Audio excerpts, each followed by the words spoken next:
Hey, what's up guys, it's Deathstalker Sinker here with another gameplay video to Helldivers, and this one will be going over the Entrenched DLC pack.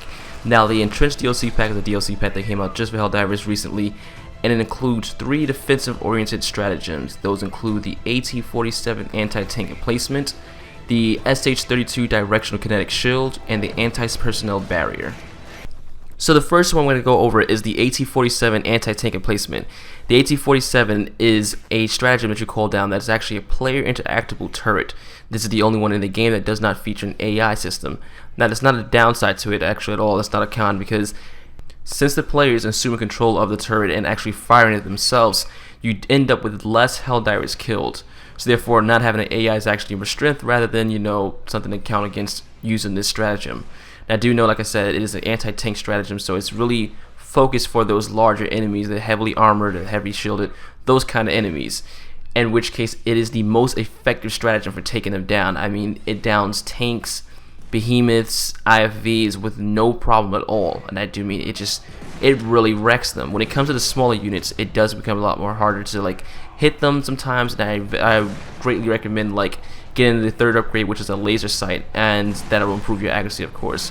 One of the other drawbacks is the limited amount of ammunition for this. This stratagem is, like I said, a deployable gun, so it's not mobile, in which case it is for holding your ground. Therefore, you can see why they know the limited ammo and why it has that high amount of HP, and it's actually very, very decently armored, actually. When it comes to the lesser units, they struggle to try to take you out of it. Well, you don't fall out of it, but they struggle to actually neutralize it.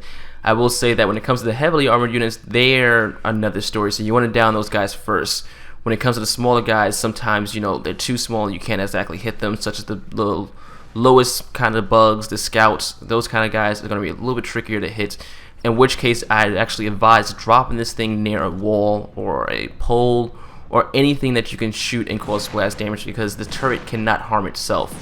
One of the craziest things I've ever heard, but I am so happy in which case, because I've actually fired shots at point blank range and had it detonate practically on me and took 0 damage whatsoever. So therefore, try to drop this next to a wall, and just in case somebody gets too close, you can always turn towards that wall and fire on them. Speaking of turning, another drawback is the turn speed. The turn speed is actually very slow in the beginning, but the second upgrade does improve it vastly. So I advise, as soon as you get this thing, upgrade that turn speed. The laser sight isn't as much of a necessity, but if you want to make sure your shots connect, go ahead and go for it. And like I said, it's incapable of self-damage, it is very high in armor and HP, and is the most effective anti-tank weapon. Now, it does lack, of course, in those close quarters kind of fight scene that the turn speed is still, even though boosted, it's still not something that you can kind of whip around and snapshot someone, and it is not really something that you can down enemies if they're meleeing you. But like I said, it has that heavy armor, so therefore it will counter that, of course. Now, when it comes to the enemies that this is actually best used against, I will say that the bugs and the cyborgs are the best idea for this. The cyborgs, it downs and destroys the IFVs in one shot, the mechs in one shot. I don't believe I've gotten into too many fights with warlords, so I can't really say on that. But just know that the cyborgs, it is a great weapon versus them. Same thing with the bugs. It's a lot harder to hit the stalkers and the little small bugs. But do know, like you said, if you hit a wall or something like that, it's going to destroy them. The tanks as well, the behemoths, it'll take 2 shots maybe. But do know that it's a very good anti-tank weapon.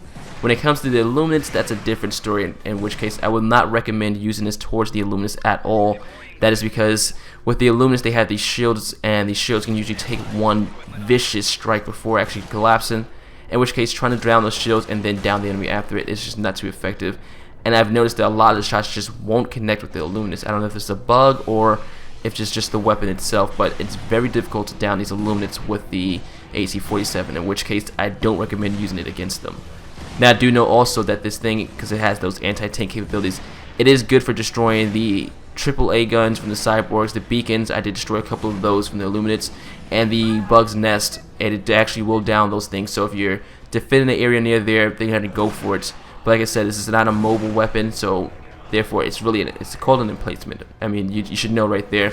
It drops down, and it's for defending an area against heavily armed units. It's perfect for a support weapon. I love this thing, honestly. Like I said, it's the most effective anti-tank weapon in the game right now. Now, next up we have the SH-32 directional kinetic shield, which is this nifty little shield that actually provides a front type of cover from enemy fire or rather it reduces damage from enemy fire. This one I'm not too fond of at all. It is my least favorite in the DLC pack, and it's one of my least favorite stratagems at this point. The directional kinetic shield kind of fits that kind of right shield format for like most modern day shooters, in which case, you know, it protects you from the front. It's mostly invulnerable to damage, and you know, it's only drawback is the fact that it only can defend you from the front. So if someone gets you at the angle, you know, shoots at your feet. In other games, you know, they've got you there. Well, that's not so much with this SH-32, in which case it only reduces damage and only to a certain point. So therefore, you can still take damage from the front, which is my major strife with this thing. But then also, the description and the way it performs makes it very difficult to tell what exactly can you defend yourself against.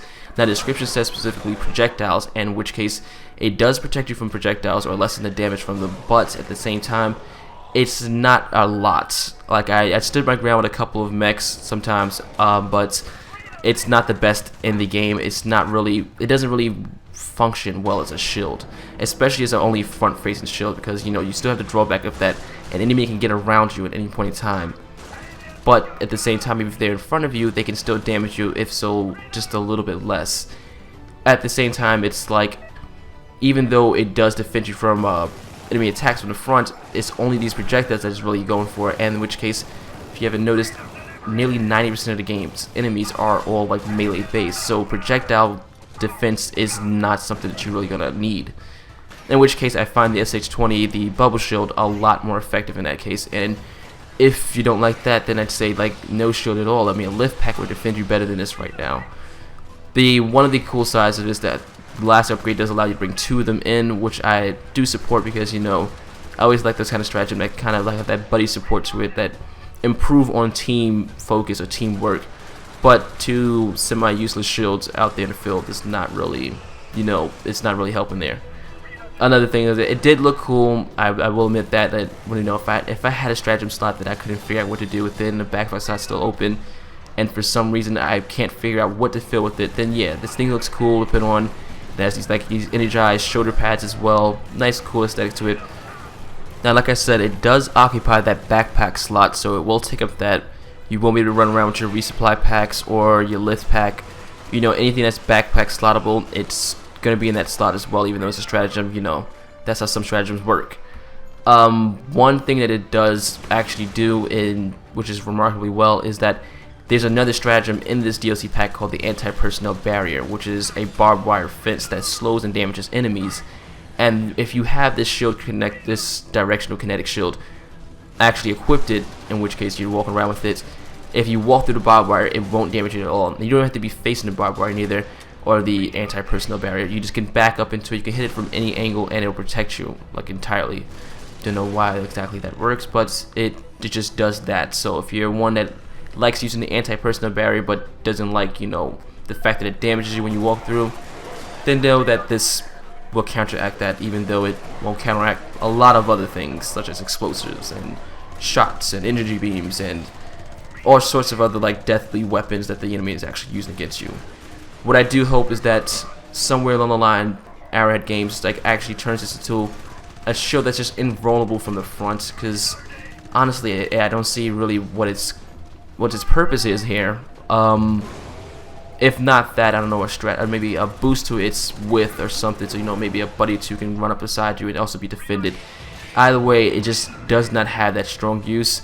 Hopefully with some more time behind it, someone will find actual practical use for it. I was hoping for that it would protect you from splash damage, like with the new plasma pistol or the suppressor, in which case I heard that in some cases it does reduce the damage, but not enough. It will reduce it from, like, you know, 1 shot less to kill you or down you, in which case I don't find that's very useful at all, actually. And last but not least, we have the anti-personnel barrier, the stratagem I was just speaking of, that is a barbed wire fence that slows and damages enemies over time. Now, do know that when it comes to area denial, a nice, you know, lengthy line that'll block enemies or damage enemies or slow enemies, anything of that sort, there are stratagems that already take that kind of position and do excel within own reasons, such as the incendiary bombs or the stasis conductors. The stasis conductors will slow enemies down to like a, you know, really slow crawl, and the incendiary bombs, of course, damages enemy over time and does a severe amount of damage actually. In which case, you know, you can expect that most enemies will not make it through that line of fire. do know that with the anti-personnel barrier, the reason for, or what you can actually use this for, is when it comes to defending something that's more close to an objective that's, you know, can take damage, or places in front of, like, say, a turret or something like that. Something that you want to maybe have the ability to cross if you needed to, because you can still cross through this. You will take damage and also be slowed, but, you know, you can still cross it and live. You can also dive through it or use the Connect Shield to walk through it. There's always that. Do know that it will also damage your vehicles. I don't know how that works with heavy armor plating, but if you do try to drive a vehicle or work a mech through this, it will take a little bit of damage. The best uses for this is actually for choke points, like I said, in front of objectives or in front of turrets, you know, something like that, something that you want to defend that you don't want to destroy in the process. It's very good for semi-permanence, actually. When it comes to those prolonged fights, this is like the best way to defend against them, because if you know, with the incendiary bombs and stasis conductors, they will dissipate and they will go away after a certain amount of time, and you also have the cooldown you have to wait. With the anti-personnel barrier, it actually will sit there for a very long time, in which case I once dropped one near the extraction site, handled some objectives, then came back and dropped another one, and I had both of them laying there, you know, blocking each side of the extraction site. So do know, when it comes to those prolonged fights, say capturing the area, the extraction sites, those kind of things, or create a choke point, is perfect for that. Not really for the throw behind you as you're running and, you know, try to slow the enemies down. It's not too good for that. It will slow down the larger enemies, though. I can say that as well. I did notice that some bug tanks and behemoths were getting slowed by it, which is awesome. I really love to see that. I did see that the illuminate shielded units were able to walk through it almost like without taking any damage, without, you know, slowing down anything like that. I expect that because the shields usually do block out that. When it comes to like the stasis conductors or the stun mines, it does usually block that. So that's something I can see, and I can understand why that's happening. Now, when you do get this, there are two upgrades to it, of course. The second one is the extended length, in which case I do recommend that extra length is awesome, especially when you want to, you know, create a choke point. And therefore, you know, you want to close off an area or, you know, shut down this little narrow space. You may need a little more length for it. I will advise practicing throwing this, because it's a little bit tricky to try to get lay exactly how you want it, in which case you get it kind of crooked or maybe off to the side a little bit too much. So you want to kind of like center yourself and make sure you're aiming correctly to drop this thing down. I haven't perfected it myself even. The other upgrade is to decrease the cooldown, in which case if you have the extra, you know, research points, then go ahead and go for it. If not, then it's not a serious, you know, thing. The length is really what you need. When it comes to, like, you know, 20 seconds I think it is, or something like that, it's not going to really matter, because if you're holding your ground still at that location, usually you have the other one still there, in which you hopefully you dropped it in the right area, in which case, you know, you should be good. The third upgrade isn't the most necessary. Now, of course, the moment you've all been waiting for, the final verdict for whether or not you should be buying this DLC pack or not, in which case I can say go ahead and go for it. Do remember that with these last couple of DLC packs that came out, the Pistols pack, the Entrenched pack, and the Vehicles pack, they will have to be purchased separately. So there is no Reinforcement Pack 3 for these, in which case they will not be bundled together. So I can't say, you know, buy the whole bundle, because, you know, you get everything with it and save a couple bucks, in which case you have to pay the full price, which is like $3 for this pack, in which case I say go for it, because the AT-47 is a monstrosity. When it comes to holding your ground, there's nothing else that can beat it out.